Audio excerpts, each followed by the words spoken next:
नमस्कार, मैं हूँ इंग्लिश टीचर रवि सर।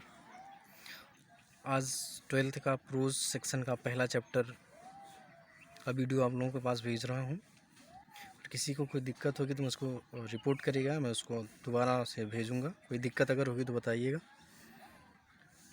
आप जो आपका प्रोज सेक्शन है, प्रोज का पहला जो चैप्टर है, a girl with A basket, जिसके राइटर विलियम सी डगलस हैं। थोड़ा सा विलियम सी डगलस के बारे में जान लेते हैं कि अमेरिका के सुप्रीम कोर्ट में न्यायाधीश थे। और ये जो चैप्टर है ये उनके द्वारा लिखे गया एक ऐसे है, यानी निबंध है, जिसमें इन्होंने इनका जो आगमन हुआ भारत लगभग 1950 के आसपास हुआ, जब भारत आज़ाद हो गया था और भारत पाकिस्तान का बंटवारा हो गया था। उस समय की स्थितियों का, और ये एक शरणार्थी बच्ची से काफ़ी प्रभावित हुए, उसी का इस अपने ऐसे में, अपने निबंध में उन्होंने वर्णन किया था। तो ये इस आपके प्रोज की थीम है। चलिए अब आगे पढ़ते हैं, टेक्स्ट पे आते हैं सीधा। I had left new Delhi for the Himalayas. मैं नई दिल्ली से हिमालय जाने के लिए रवाना हो गया। I was going as far as Bareilly. मैं जितना दूर जा सका, जैसा कि बरेली तक। बाई ट्रेन, मैंने ट्रेन से यात्रा की। एंड देन, उसके बाद बाई कार टू रानीखेत। उसके बाद मैं रानीखेत तक कार से गया। अब उसके बाद देखिए, थोड़ा सा एक योजक चिन्ह लगा है। अब ये रानीखेत के बारे में बता रहे हैं कि an old British army hill station located on 6 foot ridge opposite it a 120 mile stretch of snow capped Himalayas. अब इसमें कहते हैं कि वहाँ पर एक एन ओल्ड ब्रिटिश आर्मी, वहाँ पर एक पुरानी ब्रिटिश सेना की छावनी थी, हिल स्टेशन था। Located on A 6000 foot ridge, जो कि 6000 फुट में, 6000 रिज मीन्स होता है कतार, जो कि 6000 फुट की कतार में फैला हुआ था। अपोजिट मीन्स सामने, ए यानी सामने क्या था, 120 mile stretch of the snow capped Himalayas, Himalaya के 120 मील बर्फ से ढकी हुई चोटियों के बिल्कुल सामने था। यानी जो रानीखेत में पुरानी ब्रिटिश सेना की छावनी, जो 6000 फुट की कतार में फैली हुई थी, वह हिमालय के बर्फ से ढकी हुई 120 मील की जो चोटियां हैं उनके बिल्कुल सामने था। आगे देखते हैं। The train was slow and it stopped at all the way station. The train was slow, जो ट्रेन थी वो बहुत धीरे चलती थी। एंड इट स्टॉप्ड, और यह रुकती थी, ऑल द वे स्टेशन, सभी आने वाले रास्तों के स्टेशनों पर। यानी ये जो ट्रेन थी ये धीमे चलती थी और रास्ते में जितने भी स्टेशन पड़ रहे थे सब पर रुकती थी। एट एवरी स्टॉप, और प्रत्येक स्टेशन पर, यानी प्रत्येक रुकने पर, ट्रेन के रुकने पर, आई स्वयं ओपन द डोर, मैं झटके से दरवाजा, स्वयं मीन्स होता झटके से, मैं झटके से दरवाजे को खोलता था। ऑफ माई कंपार्टमेंट, अपने रेलगाड़ी के डिब्बे का, यानी मैं अपने डिब्बे के दरवाजे को झटके से खोलता था। एंड वॉक द प्लेटफॉर्म, और प्लेटफॉर्म पर टहलता था। The platforms were packed with people, Sikhs, Muslim, Hindu, soldiers, merchants, priest, porters, beggars, hawkers. यानी अब द प्लेटफॉर्म्स वेयर पैक्ड, अब जो प्लेटफॉर्म था वो भरा होता था। इसके बाद निर्देशक चिन्ह लगा है, जिसमें किन किन प्रकार के लोग थे उनके बारे में वर्णन है। यानी जो प्लेटफॉर्म था वह सिख से, मुस्लिम से, हिंदू से, सिपाही से, व्यापारियों से, पुजारियों से, पोर्टर्स मीन्स होता है कुलियों से, बेगर्स मीन्स होता है भिखारियों से, हॉकर्स मीन्स होता है फेरी वालियों से, फेरी वाले। जो प्लेटफॉर्म था इन सभी लोगों से भरा हुआ होता था। ऑलमोस्ट एवरीवन वाज बेयरफुट, उनमें से लगभग सभी लोग, ऑलमोस्ट यानी अधिकतर लोग, बेयरफुट, नंगे पाँव होते थे। And dressed in loose white garments, और लगभग सभी लोग ढीले ढाले सफ़ेद रंग के कपड़े पहने होते थे। I would ask at least 3 people before I could find one who spoke English. मैं कम से कम 3 लोगों से बात करता था ताकि मैं किसी एक व्यक्ति को पा सकूं जो इंग्लिश बोलता हो। वी वुड टॉक, हम बातें करते थे, वर्ल्ड अफेयर, सांसारिक घटनाओं पर। And every major topic, the news of the day, और news of the day produced, और हम उस प्रत्येक विस्तृत विषय के बारे में, बड़े विषय के बारे में चर्चा करते थे जो कि उस दिन के अखबार में प्रोड्यूस्ड, यानी प्रोड्यूस्ड मीन्स होता है प्रकाशित होना, जो कि उस समय के अखबारों में प्रकाशित होता था। उस दिन जो अखबार प्रकाशित होता था उसके जो बड़े विषय होते थे उस पर, और वो इंग्लिश बोलने वाला व्यक्ति चर्चा करते थे। इन दिस वे, इस तरीके से I was trying to get a feel of the pulse of the nation, इस तरीके से मैं देश की जो राष्ट्र है उसकी नब्ज को टटोलने का, यानी नब्ज को का अनुभव लेने का प्रयास कर रहा था। चेकिंग ओपिनियन, लोगों की राय देख रहा था। अगेंस्ट ऑफिशियल एटीट्यूड, आधिकारिक बर्तावों के तरफ, एंड रिपोर्ट्स, और उनके लेखा जोखा की तरफ। इसमें राइटर कहता है कि मैं लोगों की राय, जो आधिकारिक बर्ताव थे और उनका जो लेखा जोखा था, उसका मैं लोगों से राय लेता था, उसके प्रति लोगों की राय लेता था। द रूट ले through one of the richest of India's agriculture areas, अब जो रास्ता था ले थ्रू, वो बिछा हुआ था one of the richest of India's agriculture areas, Bharat के कृषि प्रधान क्षेत्रों में से एक, यानी जो रास्ता था भारत के कृषि प्रधान क्षेत्रों में से एक क्षेत्र में से होकर के बिछा हुआ था। This was the plain of the upper Ganga river, यह ऊपरी गंगा का समतल मैदान था। कौन सा मैदान था? ऊपरी गंगा का समतल मैदान था। 1000 feet above sea level but tropical, लगभग 1000 फीट समुद्र तल से ऊपर, लेकिन उष्णकटिबंधीय था। The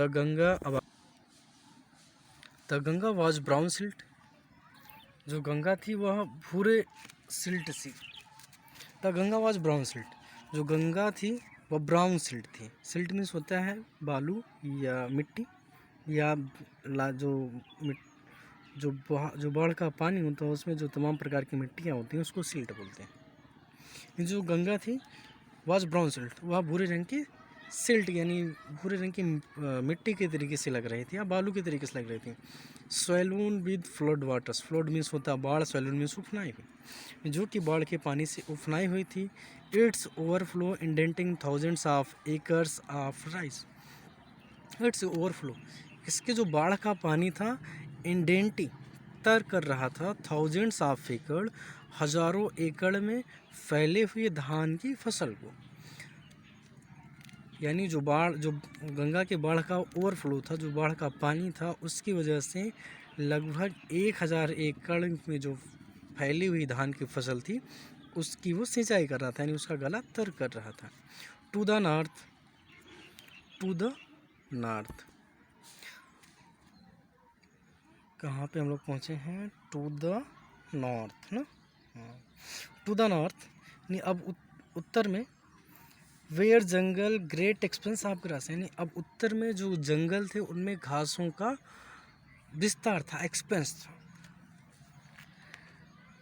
two the north where jungle great expanse of grass, यानी जो उत्तर के जंगल थे उनमें घासों का बहुत ज़्यादा विस्तार था।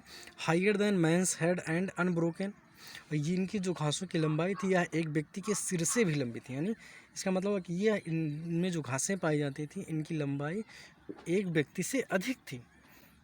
एंड अनब्रोकन, और एक श्रृंखला में थी।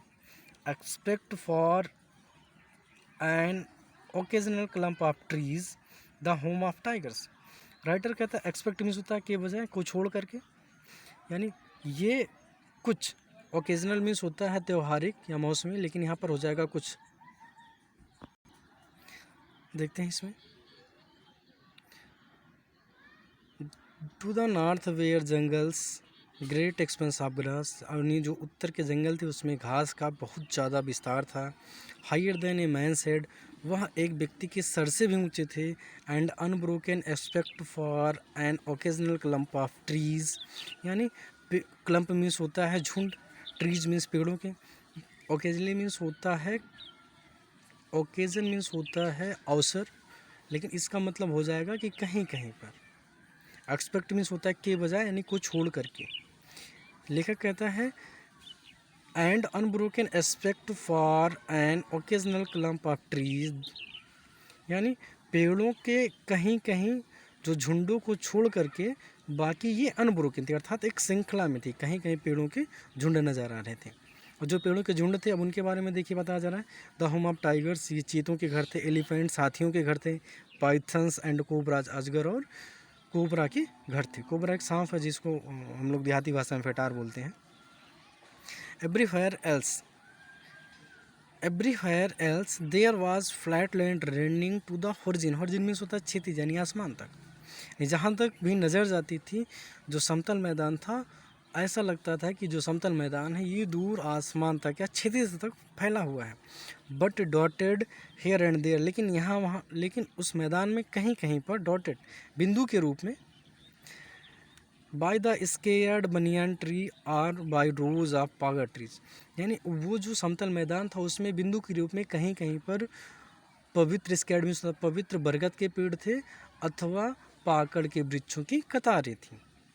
आगे देखते हैं। शेप्ड लाइक इल्म्स, जो बिल्कुल इल्म के तरीके से नज़र आते थे, यानी इल्म एक पेड़ है वो जो कि इल्म नामक वृक्ष के तरीके से लग रहे थे। And having thick twisted Trunks, और जिनमें मोटे और मुड़े हुए तने थे, घुमावदार तने थे। Hot humid air was moving in from the south west. अब राइटर कहता है कि हॉट मीन्स गर्म, ह्यूमिड मीन्स नम, गर्मी और नम से भरी हवाएं एयर वाज मूविंग चल रही थी फ्रॉम द साउथ वेस्ट, दक्षिण पश्चिम से नम और गर्म वायु चल रही थी। Monkeys some of the mothers, अब देखिए मंकीज के बाद थोड़ा सा डैश इसमें बताया जा रहा है कि अब मंकियों के बारे में बताया जा रहा है। Monkeys some of the mothers, बंदर जिनमें से कुछ माताएं थीं, with babies clinging to them, उनसे बच्चे चिपके हुए थे। एंड राइडिंग अंडरनीथ, और उनके नीचे सवारी कर रहे थे। अंडरनीथ मीन्स के नीचे, इसका मतलब हो जाए जो बंदर के बच्चे होते हैं वो अपनी माँ के सीने से लग कर के चिपके रहते हैं। वहीं राइटर कह रहा है कि वो उनसे चिपके हुए थे और नीचे लटक करके सवारी कर रहे थे। Swing of trees at the station, और स्टेशन पे लगे हुए पेड़ों से झूल रहे थे। लुकिंग फॉर फूड, भोजन की तलाश कर रहे थे, यानी भोजन की तलाश में वो लोग स्टेशन पे लगे हुए पेड़ों पर झूल रहे थे। द विलेज वी फास्ट, यानी वे गांव जिनसे हम गुजर चुके थे, had walls made of mud mixed with water and cow dung, वहाँ की जो दीवारें थीं वह मिट्टी, पानी और काउडंग मीन्स होता है गाय के गोबर, और गाय के गोबर के मिश्रण से बनी हुई थी। यानी जिस गांव से हम गुजरे थे, यानी जहाँ से रास्ता गुजरा था, उस रेल की पटरी के किनारे जो गांव थे उनकी जो दीवारें थीं वह मिट्टी, पानी और गाय के गोबर से मिक्स होकर के, यानी उन गाय के गोबर के मिश्रण से बनी थी। Their peaked roofs were thatched bundles of grass, उनकी जो चोटियों में छत थी वह थेस्ड मीन्स होता है छाई हुई, जैसे छप्पर को छाया जाता है, थेस्ड मीन्स होता है छाया जाना। थेस्ड बंडल्स ऑफ ग्रास, उनकी जो चोटीदार छतें थी वह घास के बंडलों से, यानी घास के ढेरों से छाई गई थी। टाइड टू बाम्बू पोल्स, जिनको बाम्बू पोल यानी बांस के लट्ठों पर बांधा गया था। स्ट्रेच्ड अक्रॉस द राफ्टर्स, जो कि बल्लियों के सहारे फैली हुई थी, यानी बल्लियों पर बांस को बांधा गया था जिनके ऊपर चोटी नुमा जो छत थी तमाम घास फूस के बंडलों से यानी गट्ठरों से छाई गई थी। That day the pumpkin vines that grew over them, यानी दैट डे यानी उस समय, यानी उस मौसम में, उस दिन, द पम्पकिन मीन्स होता है कद्दू, वाइन्स मीन्स बेल, यानी उस समय जो कद्दू की बेलें थीं, दैट ग्रू ओवर देम, उन पर उगी हुई थी।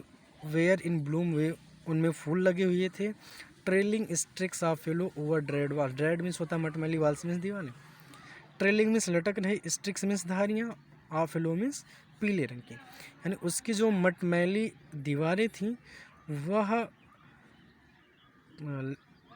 वह पीले रंग की धारियों से पूरा ढकी थी, यानी उस जो लता की पीले रंग की जो फूल थे उससे वो उसकी मटमैली दीवारें पूरी ढकी हुई थी, यानी पूरे मटमैली दीवारों पर वो फैली हुई थी। एट वन स्टेशन, एक स्टेशन पर, my routine of talking with the people, लोगों के साथ मेरे बात करने का जो क्रम था वाज इंटरप्टेड, वह बाधित हो गया। एज सुन एज आई एलाइटेड, नीचे उतरना, जैसे ही मैं नीचे उतरा, ए ग्रुप ऑफ यंग चिल्ड्रेन, नौजवान बच्चों का एक समूह गैदर्ड अराउंड मी, मेरे चारों तरफ इकट्ठा हो गया। दे वेयर सेलिंग बास्केट्स, वे सभी टोकरियाँ बेच रहे थे। हैंड वूवन, जो कि हाथ के द्वारा बनाई गई थी। हैंड वूवन मीन्स होता है बनाई जाना, बुनी जाना, जो कि हाथों के द्वारा बनाई गई थी। Reed baskets with simple design and patterns, वे सरकंडे, रीड मीन्स होता है सरकंडे, बास्केट मीन्स टोकरी, सरकंडे की टोकरी थी। With simple design and patterns, जिस पर साधारण तरह की नक्काशी बनी हुई थी। They held the baskets high, वे टोकरियों को ऊपर उठाए थे। हेल्ड मीन्स ऊपर उठाए होना। They held the baskets high, वे टोकरियों को ऊपर उठाए थे। शाउटिंग वर्ड्स, कुछ शब्दों को चिल्ला रहे थे। आई डिड नॉट नो, मैं उन शब्दों को तो नहीं जानता था। बट कन्वेइंग अनमिस्टेकेबली दियर डिज़ायर, लेकिन उनकी जो इच्छाएं थी वो कन्वे कर रही थी, यानी मेरे पास तक पहुंच रही थी। यानी राइटर कह रहा है कि मैं उन शब्दों को तो नहीं जानता वो क्या कह रहे थे, लेकिन उनकी जो इच्छाएं थी वो मुझ तक पहुंच रही थी उनके शब्दों के द्वारा। These were refugees children, these were refugees children, ये सारे शरणार्थी बच्चे थे। From partition between India and Pakistan,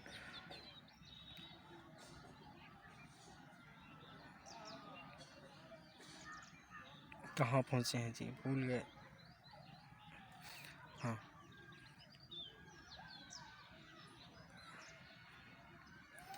these where refugee children, ये सारे शरणार्थी बच्चे थे। Fine partition between India and Pakistan was decreed, decreed means घोषित होना, जब भारत और पाकिस्तान के बीच में बंटवारा घोषित हुआ।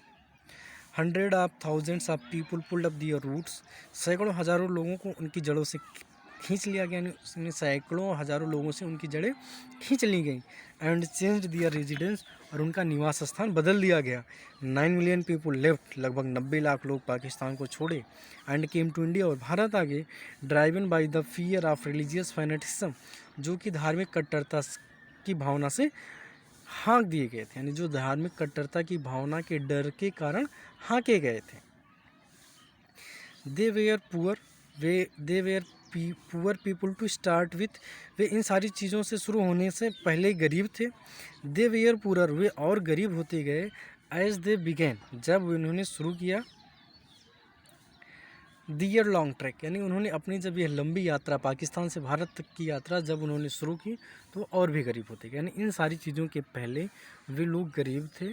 और जब उन्होंने अपनी यात्रा पाकिस्तान से भारत के लिए, यानी जो लंबा ट्रैक था, जो लंबा रास्ता था, उसको या लंबी यात्रा को शुरू किया तो ये और भी गरीब होते चले गए।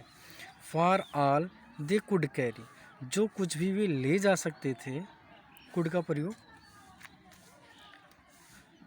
Was a bit of food, उनमें से थोड़ा सा भोजन था। एंड ए फी बिलोंगिंग्स, और कुछ सामान थे। सून दे वेयर आउट ऑफ फूड, जल्दी ही दे वेयर आउट ऑफ फूड, इसका मतलब उनका जो भोजन था वो समाप्त हो गया, यानी भोजन के रहित हो गए, भोजन से रहित हो गए। ए फ्यू डेज, कुछ दिनों बाद। दे स्टार्टेड, वे शुरू हो गए। दे बिगैन टू फॉल, वे गिरना शुरू हो गए। बाई द वे साइड, सड़क के किनारों पर। From the weakness of hunger, भूख की कमजोरी से।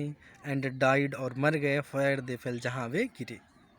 इसमें कहता है कि कुछ दिनों बाद जब उनका भोजन समाप्त हो गया, वो भूख की कमजोरी के कारण रास्ते के किनारों पर गिरना शुरू हो गए और जहाँ गिरे वहीं मर गए। अब इसके बाद नेक्स्ट वीडियोस में आपको पढ़ाया जाएगा। फ़िलहाल अभी के लिए इतना ही, धन्यवाद।